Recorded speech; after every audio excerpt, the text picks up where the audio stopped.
بسم الله الحمد لله رب العالمين والصلاة والسلام على رسول الله صلى الله عليه وسلم. السلام عليكم. الحمد لله. waxaan u malaynayaa anigu hadalka malihi culimada joogta laakiin soo dhaweynta waxaan ugu horeynta Ilaahay ba mahad iska leh. Soomaali hadaanu nahay khaas muslim hadaanu nahay nicmad baan ku jirnaa wadankan alxamdulillah intaanu ummad isku imaatay oo hal sabab isku imaatay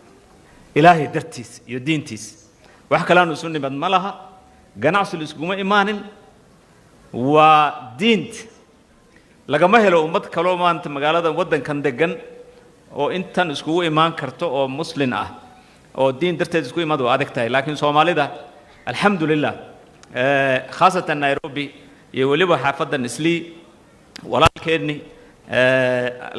ansaaru sunnah iyo tiimkiisi oo fadhigan quruxd badan oo shirka lixaad way qaban qaabiyay Ilaahay khayr haasiya maxaa yeelay dad badan baa jira anagoo dhan laakiin Ilaahay baa qadaray inuu asaga uu noqdo ninka dadka maaragtay inay qaabilaan oo shirkan ay qaban qabiyaan Ilaahay baa maaragtay waafajiyay ducadiisna sidoo sheegay ma aha haday ducadiisa soo lahayn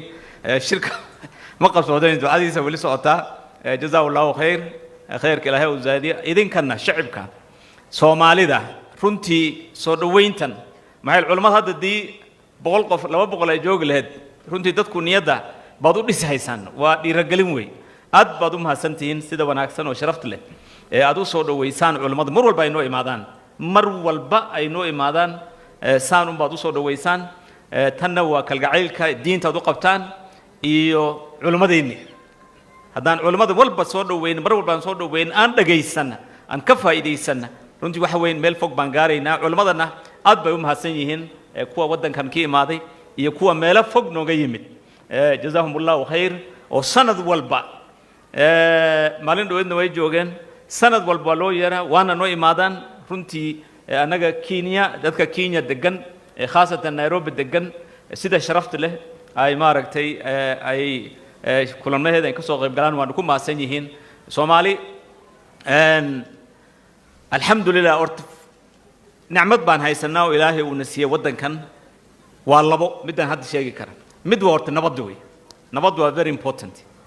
yaani waxaan for granted aan qaadan karna ma aha Ilaahay baa nabadda nagu sugay wadankanna asaga nabad ku sugay midda labaadna waa xornimada oo diintan haysanaa alxamdulillah wadamo badan baa jiraan oo wadamada muslimka kamid ah oo intaan ummadan isu imaan karin oo ma aragtay Kenya laakiin meel kasta wadaadka intuu istaago masaajidka wuxuu rabo ka sheegi kara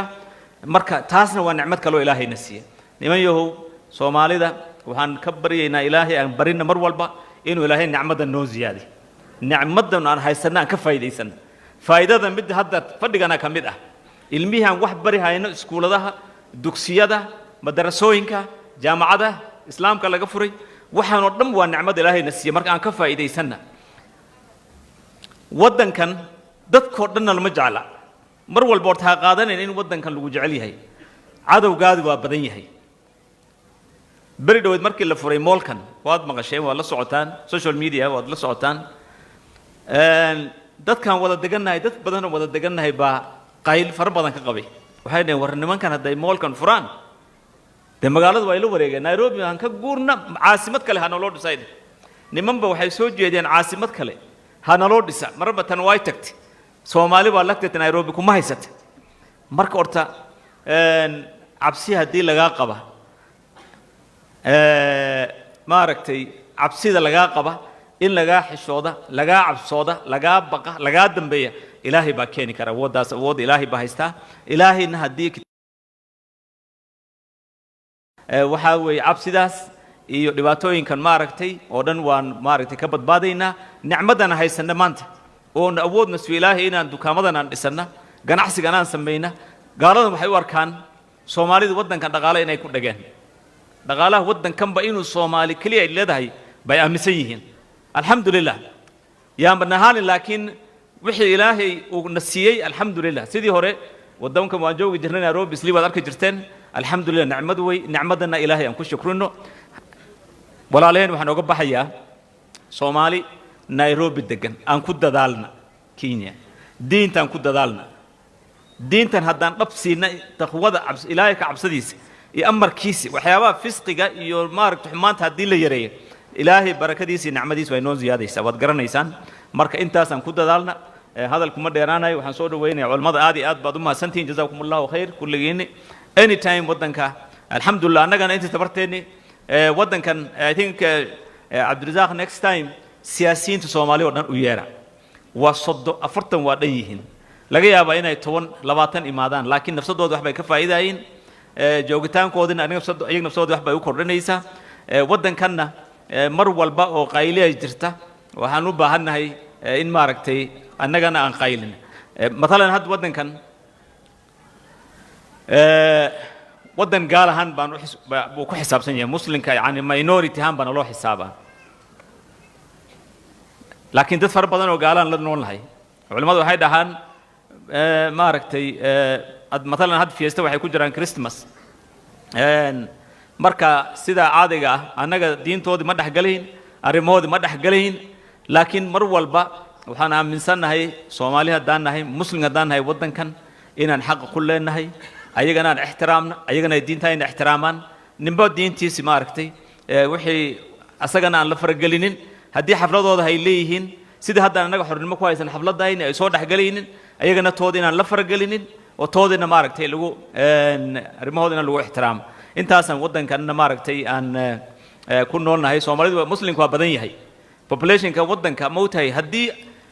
mar walba markii tirakoobka la sameeyay sanad walba 10 sanaba tirakoob la sameeyay Kenya tirakoobka ugu dambe labada tirakoob ugu dambe waxa la yiri Soomaalida xisaabtiini waa xoogaa waad buunbuuniseen baan la yiri mana buunbuunin anagu waxaan aaminsanahay haddii tirakoobka dhab la sameeyo kii dhabta ah Soomaali inay qabiilka ugu badan ugu weyn ay tahay Kenya laakiin de waxay ka cabsi qabaan dawladda iyo nimankaas mar walba isku haysanaa tirakoobka haddii Soomaalidu qabiilka u weyn ay noqoto waxay leeyihiin wadanka de wadankiinu noqonaya qabiilka Afrika way meesh Afrikaanka qabiilka ugu badan ayaa wadanka iska leh laakiin inkastoo xisaabtayna hoos loo dhiga annaga siyaasiyiintu waxaan aaminsanahay population kayna u badan wadankanna waa ka muuqanaa insha Allah ta'ala jazakumullahu khayr marka aan mar walba aan dadaalna arrimaha diinta daan ku dadaal nicmadii barakada ilaahayna waa inoo ziyaadaysa culimadana aan si fiican u soo dhaweeyna maalimayna la joogan jazakumullahu khayr wa salaamu alaykum wa rahmatullahi wa barakatuh